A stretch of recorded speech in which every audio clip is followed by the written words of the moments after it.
I can announce a ceasefire. Iran is weaker. Iran is weaker than it's been in decades. More than 15 months of suffering by the innocent people of Gaza. Fighting in Gaza will stop. It's a very good afternoon, because at long last, I can announce a ceasefire and a hostage deal has been reached between Israel and Hamas. For more than 15 months of conflict that began with Hezbollah's brutal massacre on October the 7th, more than 15 months of terror for the hostages, their families, the Israeli people, more than 15 months of suffering by the innocent people of Gaza. Fighting in Gaza will stop, and soon the hostages will return home to their families. The elements of this deal were what I laid out in detail this past May, which was embraced by countries around the world and endorsed overwhelmingly by the UN Security Council. The deal is structured in 3 phases. Phase 1 will last 6 weeks. It includes a full and complete ceasefire, withdrawal of Israeli forces from all the populated areas of Gaza, and the release of a number of hostages held by Hamas, including women and elderly and the wounded. And I'm proud to say Americans will be part of that hostage release in Phase 1 as well. And the Vice President and I cannot wait to welcome them home. In exchange, Israel released hundreds of Palestinian prisoners. And during Phase 1, the Palestinians can also return to their neighborhoods in all the areas of Gaza. And the surge of humanitarian assistance into Gaza will begin.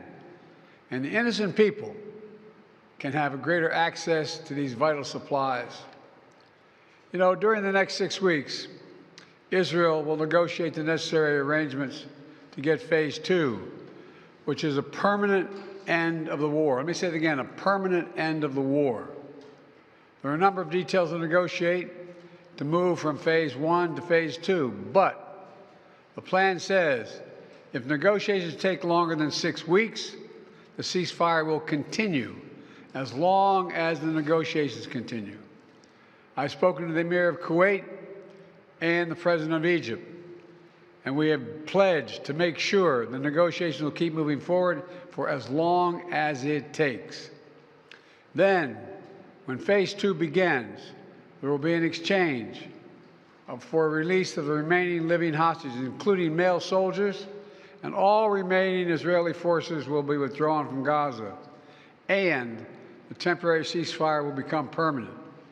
And finally, Phase 3, any final remains of hostages who have been killed will be returned to their families, and a major reconstruction plan for Gaza will begin.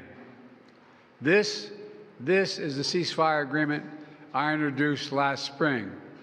Today, Hamas and Israel have agreed to that ceasefire agreement and the whole ending the war. You know, those of you who have followed the negotiations can attest, the road to this deal has not been easy. I've worked in foreign policy for decades. This is one of the toughest negotiations I've ever experienced. And we reached this point because of the pressure that Israel built on Hamas, backed by the United States.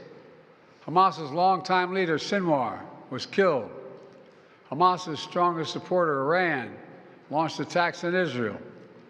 And those attacks failed after my administration organized a coalition of nations to stop them. And after I ordered the U.S. ships and planes to come to Israel's defense, we also shaped Israel's strong and calibrated response, destroying Iran's air defenses, but avoiding an escalatory cycle of an all-out war.